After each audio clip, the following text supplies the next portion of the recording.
मुख्यमंत्री भूपेश बघेल ने बयान दिया है। कश्मीर में हिंदुओं की हत्या हो रही है, ये कहा है मुख्यमंत्री भूपेश बघेल ने।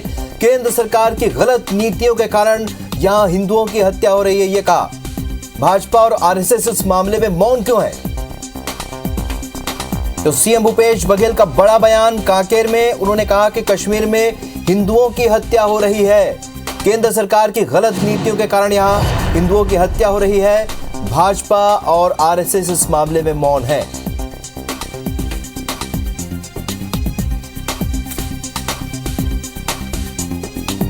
तो आपको बता दें कि इस वक्त की बड़ी खबर, जहां पर मुख्यमंत्री भूपेश बघेल ने बयान दिया है, केंद्र सरकार की गलत नीतियों के कारण कश्मीर में हिंदुओं की हत्या हो रही है। भाजपा और आरएसएस इस मामले में मौन है। तो आपको बता दें कि कश्मीर को लेकर लगातार विवाद की स्थिति और बयानबाजी का दौर चल रहा है। बीते कुछ दिनों से मुख्यमंत्री भूपेश बघेल ये कहते रहे हैं अलग अलग मंचों पर कि कश्मीर में गलत हुआ और वहां पर हत्या हो रही है। क्या कुछ कहा है मुख्यमंत्री भूपेश बघेल ने, आइए आपको सुनाते हैं। कश्मीरी पंडित है, उसकी लगातार हत्याएं हो रही है। जो हिंदू हैं उसकी भी हत्याएं हो रही हैं, लेकिन केंद्र की बैठी भारतीय जनता पार्टी सरकार मौन है। इसको जवाब देना जी। कश्मीर के मामले में पूरे देश भर में राजनीति कर रहे थे और जब 370 हटाए थे, बोले कि अब जाके कश्मीर में हम जमीन खरीदेंगे, वहाँ हमारा सेब का बाग होगा और गोरी लड़कियों से शादी करके आएंगे, ऐसा करके बोले थे लोग। आज स्थिति क्या है? कितने लोग जाकर भारतीय जनता पार्टी के आरएसएस के लोग जमीन खरीदे, बता दे भाई।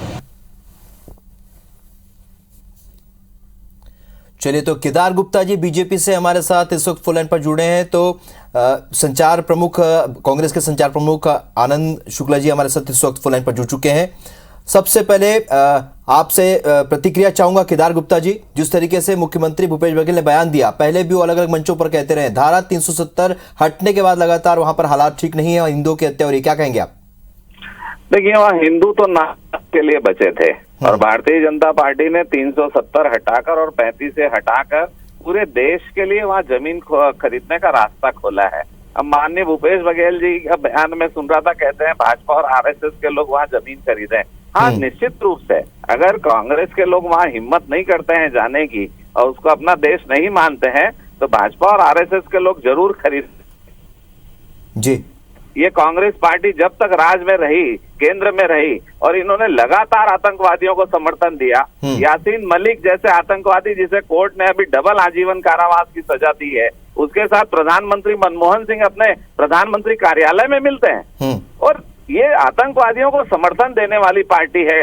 मैं निश्चित रूप से कहूंगा, ये बिरयानी खिलाने वाले लोग हैं आतंकवादियों को। ये क्या बात करेंगे जम्मू कश्मीर की? मैं आज फिर से दावे के साथ कहता हूँ, 370 और 35 से हटने के बाद ये भारत का अटूट हिस्सा है और ये भारत का हिस्सा है कश्मीर, और इसे हम हर हाल में भारत के साथ जोड़कर रखेंगे, सुरक्षित रखेंगे और लेकर रहेंगे। ये कांग्रेस के इस पर बयानबाजी करते रहे। ये केंद्र में राहुल जी को बोले ना, जाए वहां जाके आतंकियों को, जो यासीन मलिक जैसे जो अलगाववादी थे, उनको जाकर समझाएं और बात करें जी। अब मैं प्रतिक्रिया लेता हूँ। सुशील आनंद शुक्ला जी, आपने सुना केदार गुप्ता जी को, क्या वाकई में वहां पर हालात ठीक नहीं है कश्मीर में? देखिए, अभी मैं सुन रहा था भारतीय जनता पार्टी के प्रवक्ता को, बड़े दुख और शर्म का विषय है कि भारतीय जनता पार्टी मुद्दों से कैसे ध्यान भटकाती है। आज पूरा देश आहत है जिस प्रकार से वहां पे कश्मीरी पंडितों की लगातार 90 का दौर जैसे वापस आ गया है। दुर्भाग्य की बात है कि 90 के दौर में भी भारतीय जनता पार्टी जिम्मेदार थी, तब बीपी सिंह सरकार को उन्होंने समर्थन दिया था। इनके नेता जगमोहन वहां पे राज्यपाल थे, कश्मीरी पंडितों की हत्या हुई, पलायन के मजबूर हुए, और आज जब 56 इंच का दावा करने वाले नरेंद्र मोदी प्रधानमंत्री हैं, तब भी वहां कश्मीरी पंडितों की हत्याएं हो रही हैं। श्री भूपेश बघेल जी ने इसी सवाल को इंगित किया है कि आप तो बढ़ते थे 370 हट जाएगा, लेकिन बीजेपी का तो कहना है ना कि वहां पर हालात सुधरेंगे, 370 धारा 370 हटाने के बाद वहां पर अब स्थिति धीरे धीरे सामान्य हो जाएगी। यही तो मैं पूछना चाहता हूं भारतीय जनता पार्टी से कि स्थिति क्यों संभालने नहीं हो रही और कर क्या रहे हैं? लगातार टारगेट किलिंग की जा रही है, लगातार चीन के वहां पे कश्मीरी पंडितों की हत्याएं की जा रही है और भारत पार्टी के केंद्र में बैठे हुए नेता, चाहे वो केंद्रीय गृह मंत्री हो, चाहे रक्षा मंत्री हो या प्रधानमंत्री हो, सबकी बोलती बंद है। कहाँ है मोहन भागवत, कहाँ है भारतीय जनता पार्टी के बड़े बड़े हिंदुत्ववादी नेता?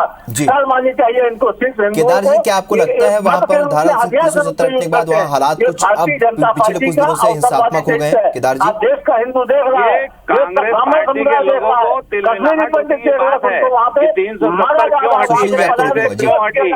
ये खाली तुष्टीकरण के लोग हैं। इनके जो मुस्लिम तुष्टीकरण के आधार पर 370 हटने से इनको तिलमिलाहट है, उसी की बौखलाहट पर ये बात करते हैं। मैं फिर से कहूंगा, कांग्रेस पार्टी ने आतंकवाद और नक्सलवाद को पाला पोसा है, स्पष्ट रूप से कहूंगा। और इनको शर्म आती है तो आनी चाहिए, इनको दुख होता है तो होना चाहिए। इनके आकाओं ने आजादी के बाद से लेकर 60-70 वर्षों तक ना ही वहां 370 लगाई, बल्कि वहां के आतंकवादियों को खुला समर्थन किया। अरे प्लेन किडनैप करा के आतंकवादियों को छुड़वाते रहे ये लोग, और इन्होंने पूरा समर्थन दिया आतंकवादियों को। फिर से कहूंगा, आतंकवाद और नक्सलवाद अगर कहीं देश में है तो उसका पूरी वजह कांग्रेस पार्टी है। और अभी तो 8 साल हुए हैं ना, 370 हट गई, 35 से हट गई। अब देख लेना जम्मू कश्मीर में जय जय श्री राम और हर हर महादेव के नारे लगेंगे और हिंदू मुस्लिम मिलकर रहेंगे। इन्होंने जो तुष्टीकरण के आधार पे हिंदू मुस्लिम का बंटवारा किया है ना, दो बड़े आरोप यहाँ पर केदार गुप्ता जी ने लगाए हैं। खत्म होगा कांग्रेस और हिंदू मुस्लिम मिलकर रहेंगे वहाँ पर। इन्होंने जो आतंकवादियों को समर्थन दिया है, वो आतंकवादी मारे जा रहे हैं, गिरफ्तार हुए जा रहे हैं। इनको शर्म चलिए केदार जी प्रतिक्रिया करना चाहिए। इनका प्रधानमंत्री नक्कारा साबित हो रहा है, इनका प्रधानमंत्री तो चूड़ी बेच के पहन के बैठा हुआ है।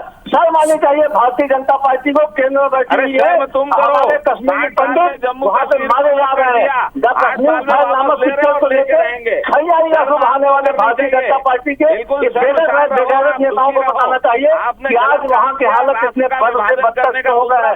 कश्मीर की फिजा में आज आतंक और दहशत का माहौल है। चलिए सुशील आनंद जी, क्यों बंद नहीं होने देंगे? हमारा गृह मंत्री की बोलती क्यों बंद है? कहाँ है केंद्र सरकार? इतनी अकलमंद, इतनी पार्टी नहीं है, ये भारतीय जनता पार्टी है। इतनी ज्यादा बेकार सरकार देश के इतिहास में कभी नहीं हुई।